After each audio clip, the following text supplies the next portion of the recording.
advertisement about pins. Okay. You need to wear this at all times to get on the buses. You got to have it on. Even if I know you, if you're my mama, you got to have it on. Okay. This is your badge, just a nice pin that shows that you are a delegate. A lot of times people have this framed with their delegate badges because you're officially a delegate. This is what you need for tonight, for the party tonight. There's a gift card from BJ Van Gundy's gun shop in Atlanta. But you got to have this for tonight. Georgia logo pins, the lanyard that you'll wrap around your neck.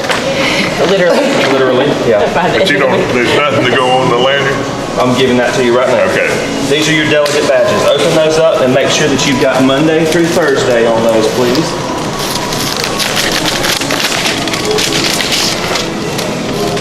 Monday, Tuesday, Wednesday, Thursday. Okay, so here's how this works. This lanyard will hook around both sides in meetings because there's more of us than there is room. And so we'll be taking a bus down every day to a really nice place right downtown. And the buses leave here at 11? Large. Sure. Large, please. That was. Thank you. I'll look up. Oh, thank you so much. Trump bag.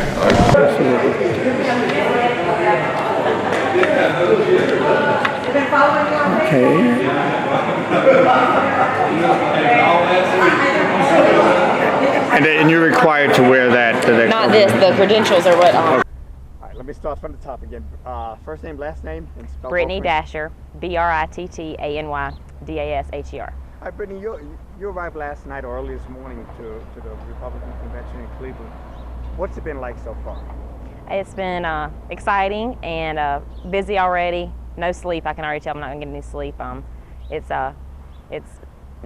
It's been a different experience. Lots of people and nerve-wracking. That's what I said. Nerve-wracking. All the security, the police officers everywhere. So. What are they telling you about the security so far in terms of your safety, I guess? What are they?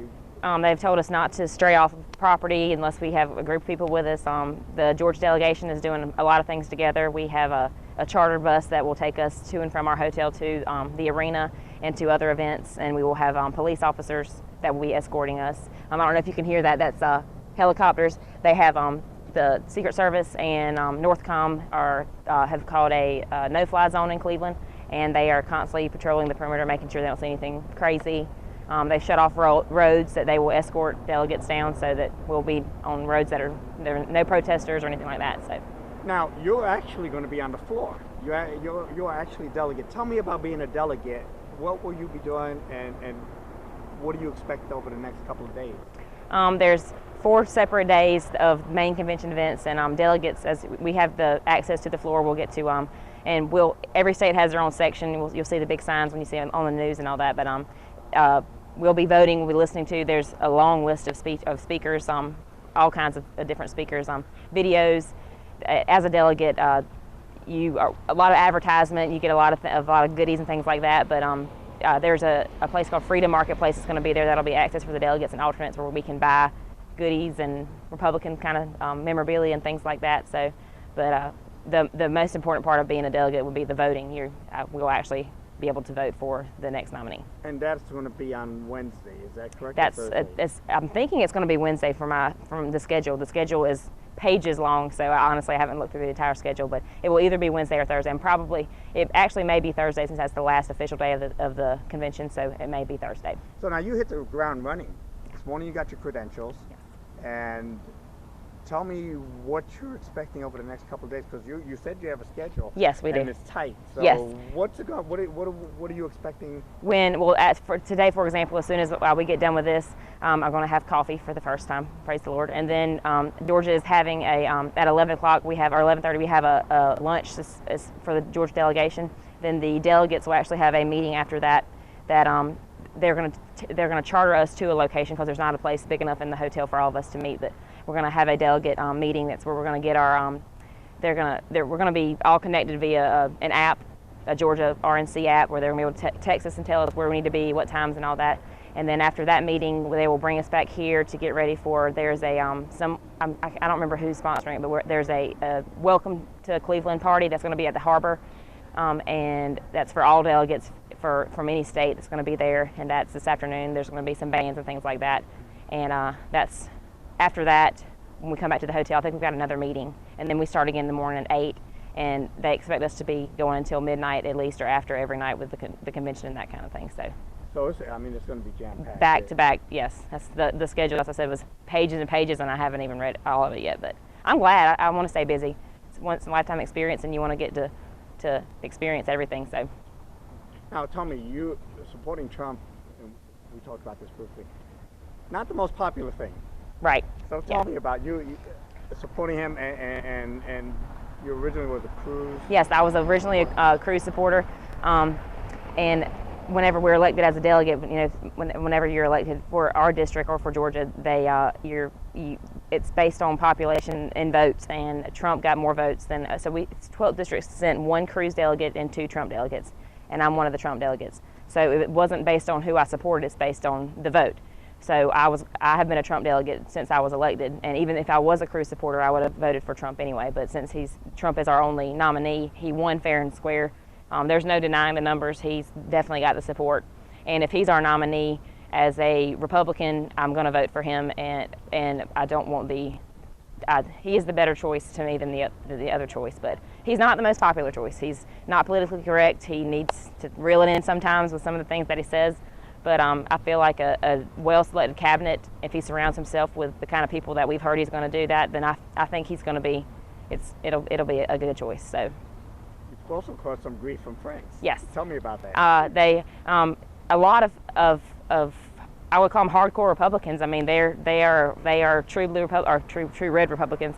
They can't swallow him, and I know he can be hard to swallow sometimes, but they've given me a lot of grief about it. The minute they find out I'm a Trump delegate, I guess they assume that I wanted to be a Trump delegate, but I wanted to be a delegate, whether it was Trump, Rubio, Cruz, whoever. But I've gotten a lot of grief from my friends, some family members, and all about that, and that tell me I'm not a real Republican if I vote for him. But I think I'm a real Republican. So how do you deal with that? Right now I'd say, well, I'm up here in Cleveland and you're not. So this is a huge honor for anybody who's involved in politics, and anybody who's remotely interested in politics. This is kind of like the top. This is what you kind of look forward to doing, and it's a great honor that I've gotten to do this. So I don't let it bother me.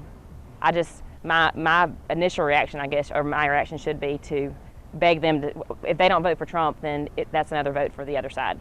So we've got to. That's something that the Republican Party's got to do a little bit better job of. Is we don't stand behind our nominee like the Democratic Party does. They're good at that. Whether they like him or not, they stand behind him and back him. And Trump is divisive, but if we don't all get together and back him, then that's just a vote for the other side. Now, this is a very important responsibility that you have, and this is your first time. You're going to be sitting on the floor of the Quicken Arena, Quicken Loans Arena. What are you expecting, and how important is this responsibility for you to take? Well, that's something we were talking about. Folks telling me they didn't want me to vote for Trump. Whenever I became a Trump delegate, I got a lot of emails and phone calls from the Never Trump movement, from people that I did know or didn't know. Some of them were a little threatening. Some of them weren't, saying that it's my responsibility to not vote for Trump, to vote for Rubio or Cruz, because they knew that I didn't agree with everything that Trump said.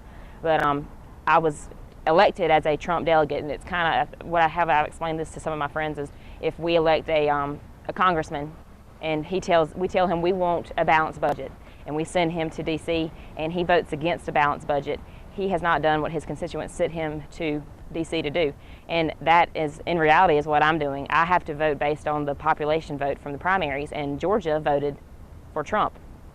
My district was a 2-to-1 Trump to Cruz, and Cruz is not even in the running. So I signed and had to have notarized a witness and signed a pledge that I would vote for the way I was elected, and I'm a Trump delegate, so I will vote Trump. And this Never Trump movement, I think it's been shut down at the Rules Committee, but if it still comes up on the floor, I think it's going to get a loud, astounding no, because it's not the way that, it's not right.